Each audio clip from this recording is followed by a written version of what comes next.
Hey, what's going on, guys? I'm gonna talk to you today about numerous things that are going around the world, but I'm gonna first talk about that I believe the death toll from the COVID-19 in Africa is higher than the media statistics are being given, and the country of Zambia pointed that out. And Zambia is a majority black African country, and Zambia also has a black government, black president, and Edgar Lungu as the president. But that Zambia believes a lot of the African government statistics are being underreported. And let me explain this, okay?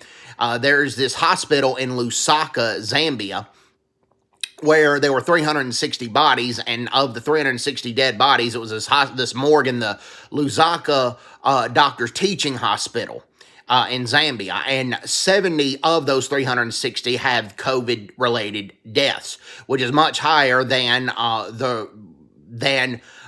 only 4% of the deaths that are in Africa. Okay, Africa has 4% of the world's total deaths right now of COVID-19, but the hospital in Lusaka, Zambia, shows something completely different. That's number one. Okay, and they just believe a lot of these COVID deaths are being unreported or they're being underreported. And I firmly believe that the country of Zambia is 100% correct on this.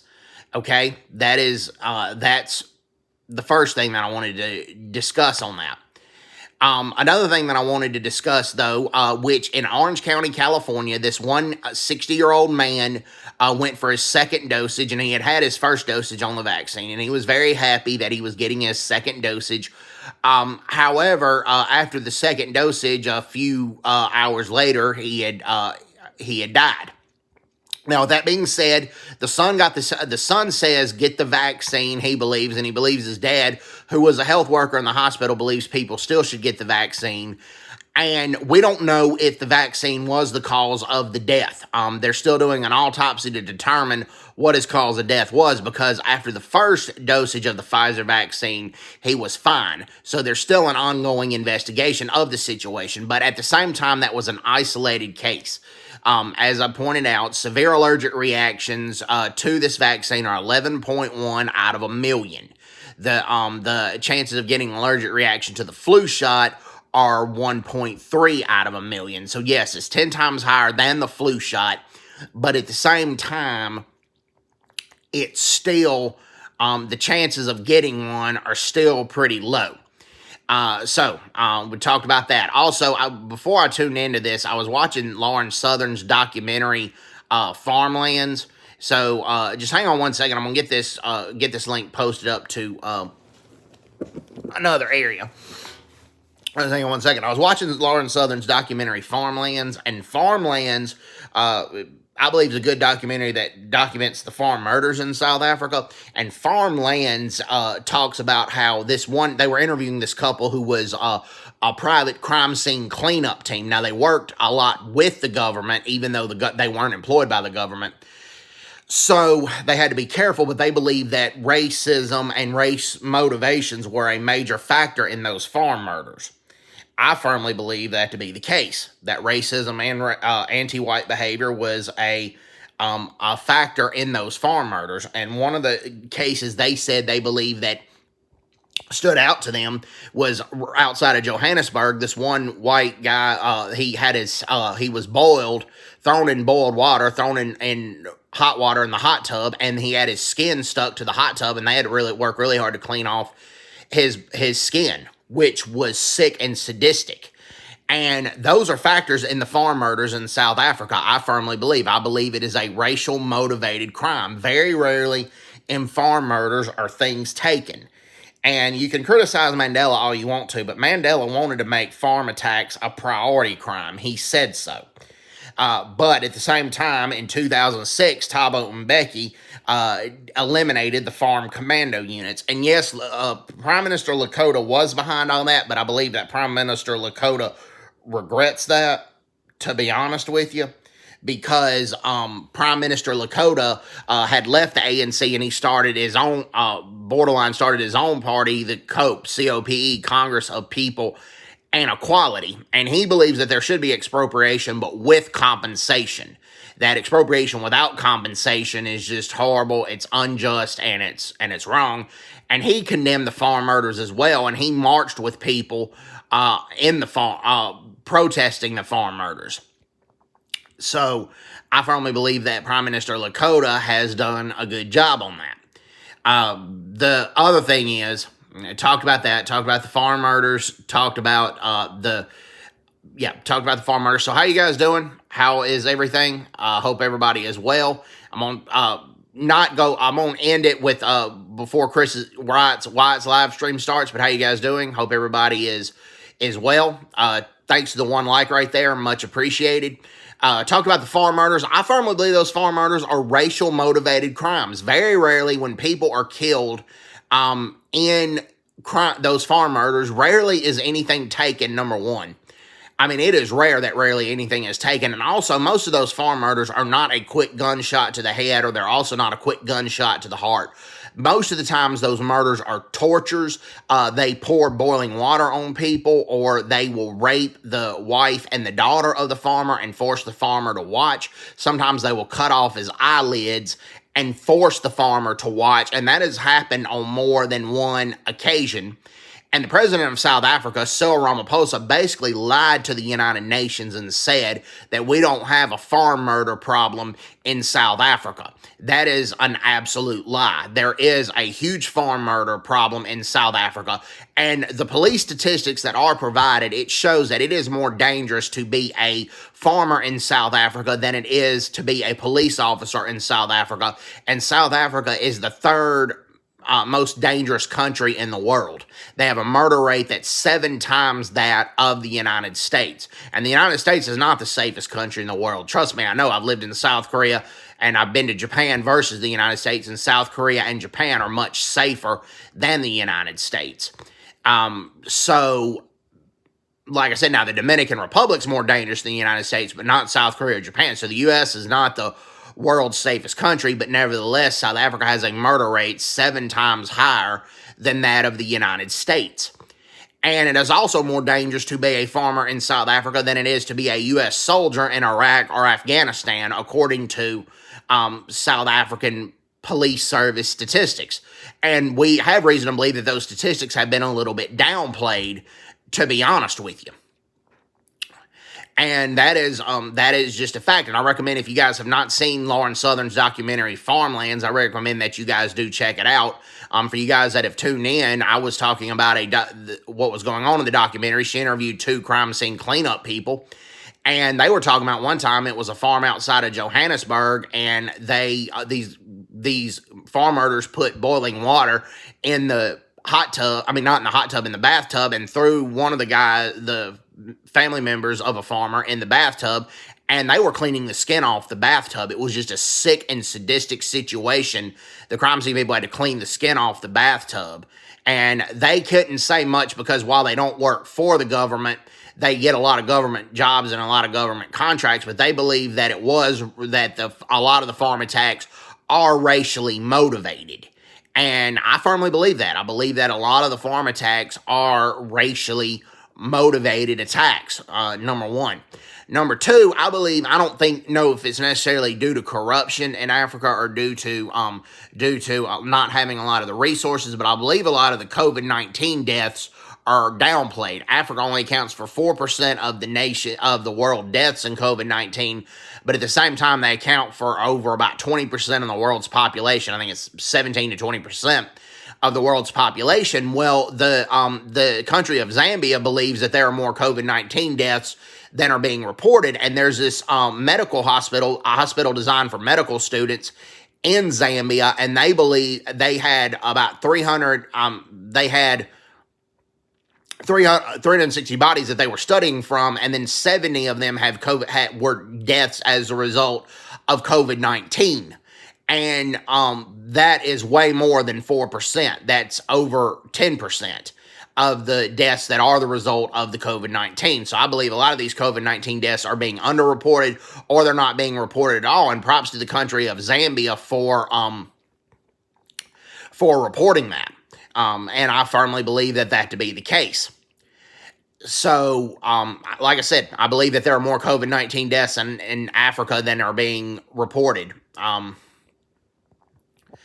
Unfortunately, just hopefully the COVID-19 pandemic will be better, and then that'll go away. And I talked about earlier that this 60-year-old dad in Orange County, California, had gotten his second dosage of the Pfizer vaccine. Well, shortly after he got his second dosage, he died, but they're still doing an autopsy. They don't know if that was the cause of death or not. The son said he still encourages people to get the vaccine because his father was a healthcare worker and his father saw so many COVID-19 deaths. His father would have wanted people to get the vaccine. And like I said, that more or less, I believe, is an isolated incident because the allergic reaction rate to the Pfizer and Moderna vaccines are 11.1 out of a million. The severe allergic reactions to the flu shot are 1.3 out of a million. But the statistics and the figures are pretty low. So isolated incidents like that are going to get reported because they are rare instances. That's what I firmly believe. Okay. All right, we talked about that. This is another sick situation, and this advised people who lives in apartments worldwide. This South Korean YouTuber named Rachel Kim lives next door to a psychopath. Not next door, but she believes a psychopath lives above her. And she did a YouTube video on this, and I highly advise you guys to pray for her. This is just a scary situation. He would be playing his guitar at 3 o'clock in the morning and then sometimes have parties that go on at 4 in the morning or 3 in the morning, like parties with like 10 or 12 people. And with the COVID, you're not supposed to be doing that in South Korea at the moment. But she went up to his door and politely explained to tone the noise down. And she also left a note for him, as polite as she could be, to try to ask him to tone the noise down. Well, one time he knocked on her door very severely and was trying to break her door down. And she called the police. And she is just scared of this situation. And the problem is, like in South Korea, there's a lot of land shortage. Like South Korea has 50 million people, but South Korea is the land mass is smaller than my home state of Mississippi. Mississippi only has 3 million people. Well, so a lot of people have to live in apartments because there's such a land shortage. But the problem is when you live in apartments, you don't know who you're living next door to. You don't know who's living above you. You don't know who's living below you. And that's the problem you get right now. So please keep the South Korean YouTuber Rachel Kim in your prayers. That's just a scary situation. And she posted a video on that. So if you guys live in apartments, I highly advise you guys to be careful. I firmly believe that you should try to live in a house if you can help it. Because with apartments, you just don't know who you're living above, who you're living below, and then who you're living next door to. It's just an unfortunate situation with that. All right, well, okay. The other thing is, okay, I don't know if you guys have seen the movie Cujo. I watched the movie Cujo last night. Cujo is based on a Stephen King novel. It's where a dog gets rabies, and he never had the rabies shot. It's a Saint Bernard dog, and it's played by a robotic dog in the film, and he was chasing this rabbit, and then the rabbit goes into a tunnel to hide. Well, he tries to go into this tunnel to find the rabbit, but he couldn't fit through the hole of the tunnel. But there were bats there, and it scared the bats, and one of the bats bit him on the nose, and it gave him rabies. And when he got rabies, he just went crazy and killed about 3 different people until one of the people shot him. And that Cujo was actually a good movie. I watched it last night, and if you have Amazon Prime, it's free with your Amazon Prime subscription. So I saw it years before, but when I saw it years before, I really didn't remember it all that much. But it was still, like I said, it was a pretty good movie. I watched Cujo last night, which I thought was a pretty good movie. So I asked you guys, have you guys seen the movie Cujo? If not, I recommend that you guys see it. I like cats and I like dogs. And I don't think if somebody gets rabies, they're going to go on a killing rampage, but it's always just important if you have a cat or a dog to get them a rabies shot. So they won't ever get rabies themselves. Because while, rabies, if a human gets rabies, gets bitten by a rabid dog or a rabid cat, normally, dogs typically don't get more, and cats don't typically get more aggressive in that situation, but sometimes they do. But if you don't go to the hospital immediately and get 3 rabies shots, the rabies is almost typically always fatal if a human catches it, unless you go to the hospital immediately and get 3 rabies shots. So while Cujo is largely fiction, I still recommend that you give your cats or your dogs a rabies shot, which does help. So, anyways, how you guys doing? I hope everybody well. Thanks for the 2 likes right here. Much appreciated.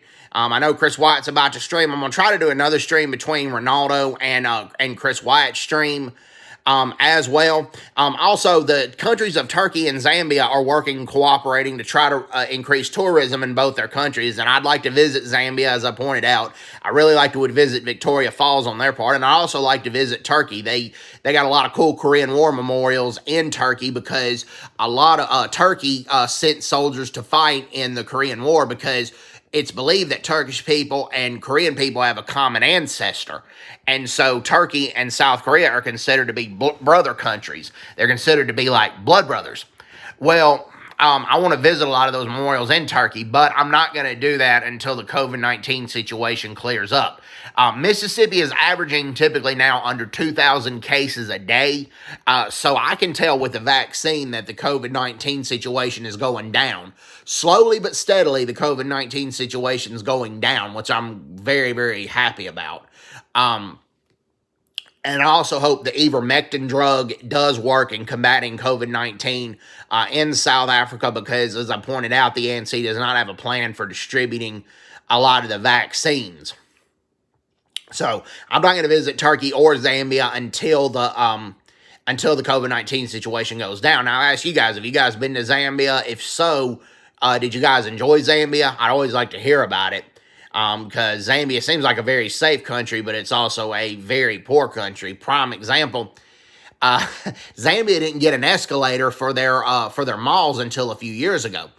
And it was just such a hit. Trevor Noah did a segment about this, and I'm normally not a fan of Trevor Noah, but this one was funny. He said he went to the mall in Zambia, and the stores were empty, the escalators were packed. People were going up the escalator, then going back around just to ride the escalator. People were taking their dates to the malls just to ride the escalator, and it was actually a pretty funny story. And he said the Wi-Fi in Zambia is awesome. Typically, the Wi-Fi in Zambia is better than the Wi-Fi that you get in South Africa, but they just been introduced to the escalator just a few years ago, and it was actually a pretty funny story. But anyways, all right, well, I'm going to let you guys go. Chris White's going to be streaming pretty soon, so hope all is well. Take care. God bless him. Bye-bye. Bye-bye.